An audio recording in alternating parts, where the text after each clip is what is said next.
Hi everyone, Joellen here, and welcome to Washington Watercolor.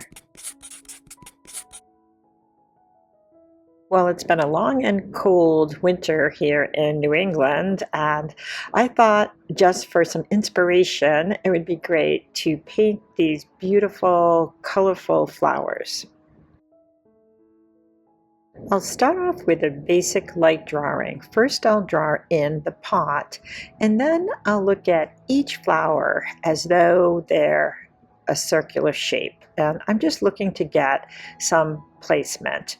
Some of the flowers that are turned may be a little bit more elliptical. Once I do that, I'll then place in the center of each flower.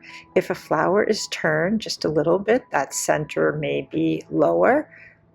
Just to show that rotation. It may also move to the right or left. Radiating out of the center of each flower are 5 lines. Crevices are actually the center of each petal, and by putting these in, they will really help me to think about and construct the shape of the flowers.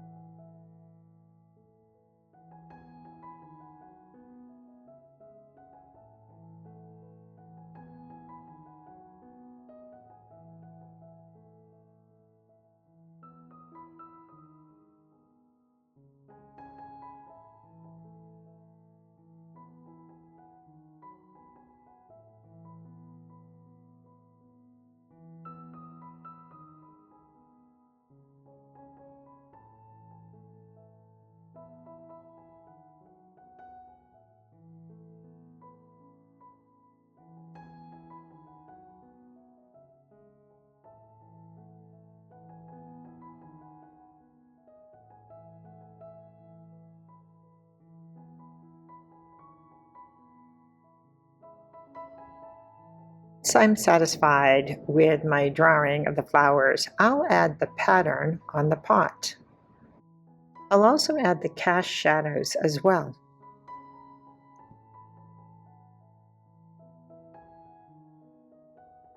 Using my incredible nib and my PBO masking fluid, I'll mask out the little stamens that are located in the center of the flowers. I'll also mask off a couple of the rolled edges and the top of the pot.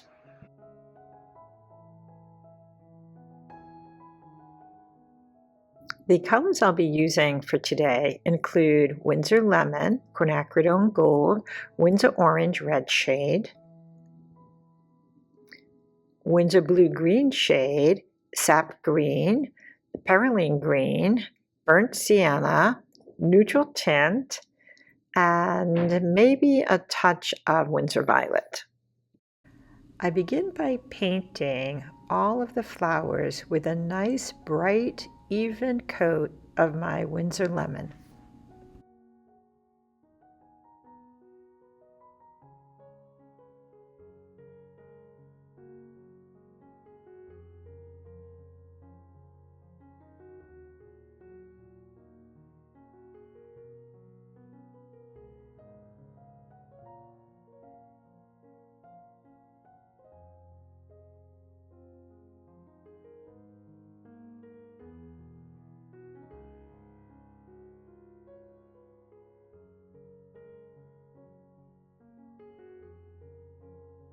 Once the paint has dried, I'll start with the upper flower on the left-hand side, and I'll paint that with a little bit of burnt sienna, quinacridone gold, and Winsor Orange Red shade. I'll leave a space and then paint the lower half of the flower, and to this mixture I'll add some sap green and a little touch of perylene green. I'll repeat this process with all of the flowers using the same color combination.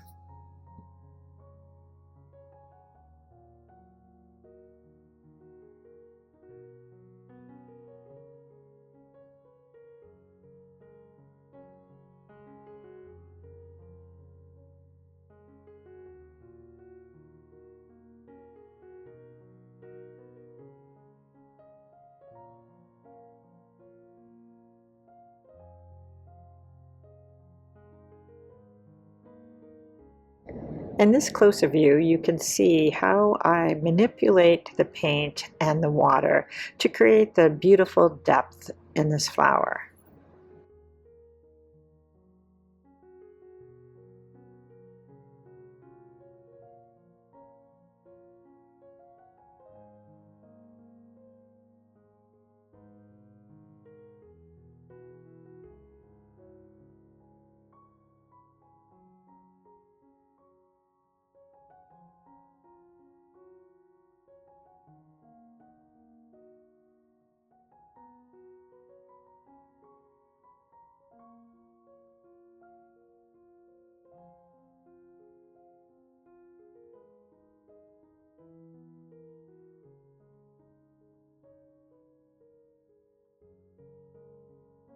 A little touch of water pushed out towards the edges of the petal really helps the paint to beautifully flow out from the center.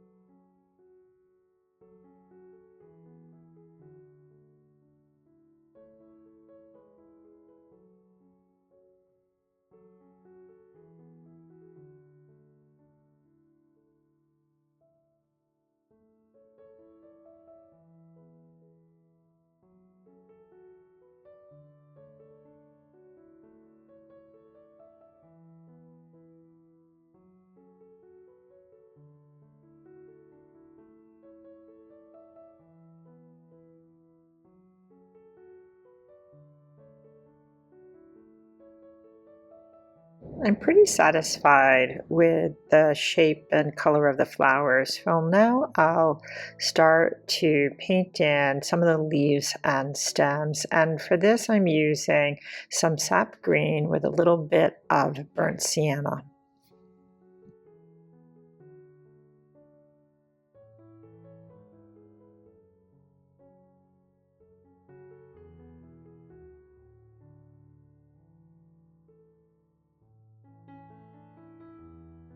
And for darker areas, I'll add touches of perylene green.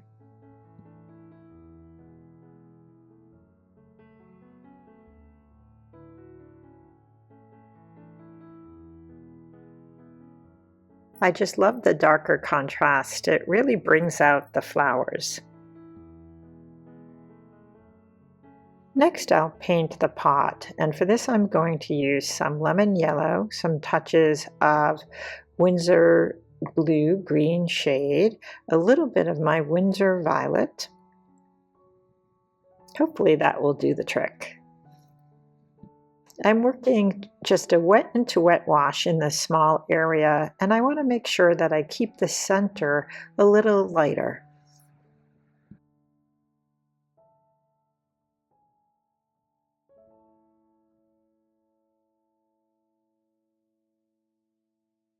There's a very subtle pattern on the pot, and in order to achieve this, I'll paint diamond shapes and I'll really paint more negative space to create just that raised look on the surface of the pot.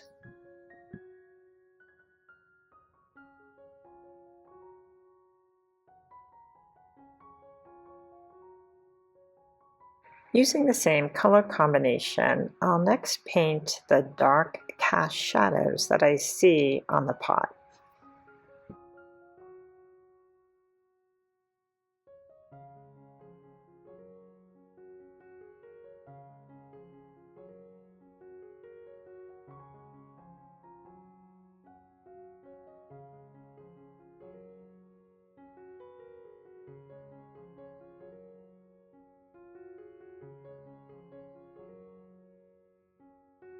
I'll next mix up a large batch of Windsor blue-green shade and some Windsor violet and neutral tint. And I want to mix up quite a bit of paint, and then using a clean brush, I'll wet the entire background.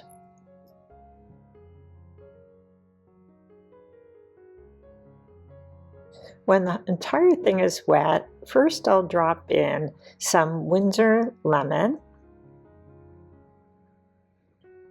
I'll just be really careful going around each and every flower. And then I'll pick up my other combination. And this is working wet into wet. So again, we have to work fairly fast. And if you're painting along, remember to rotate your painting. I think this is something that we always forget to do, but it is so important. It will really help you to get into all the nooks and crannies in a nice, neat way.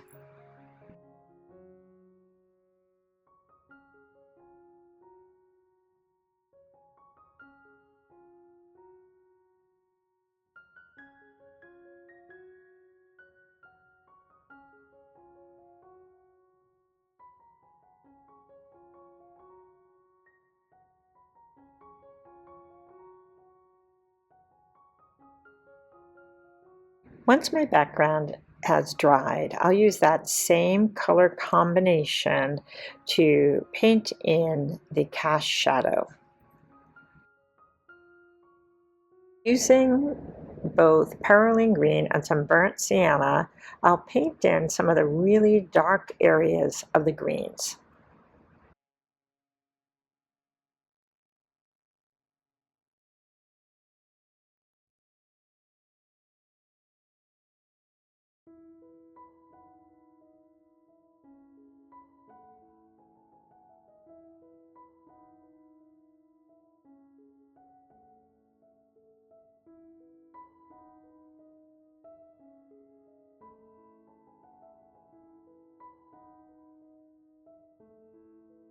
I'm giving my brush a bad hairdo by flattening and spreading out all the hairs, and with almost a dry brush technique, I'll paint all the little delicate lines in each petal.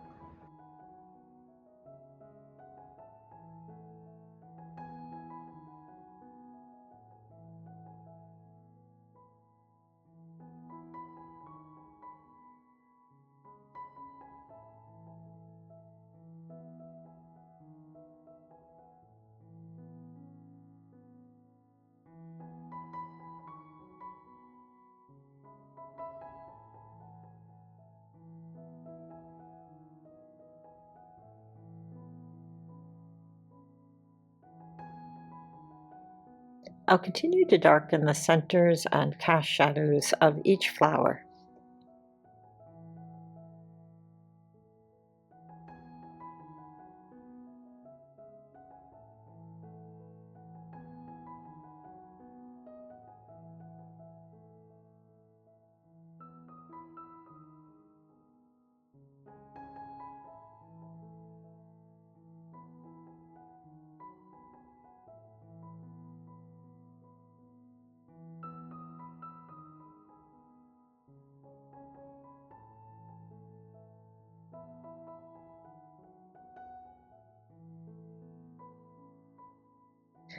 When I feel like the center of each flower is dark enough, I'll take and use my rubber cement pickup to remove my masking fluid. And at this point, I'll take a little bit of lemon yellow and fill in each little nub. I'm really happy with how my painting came out, and if you were painting along, I hope yours came out great too. And with this, I think I'll just call my painting finished and I will sign it.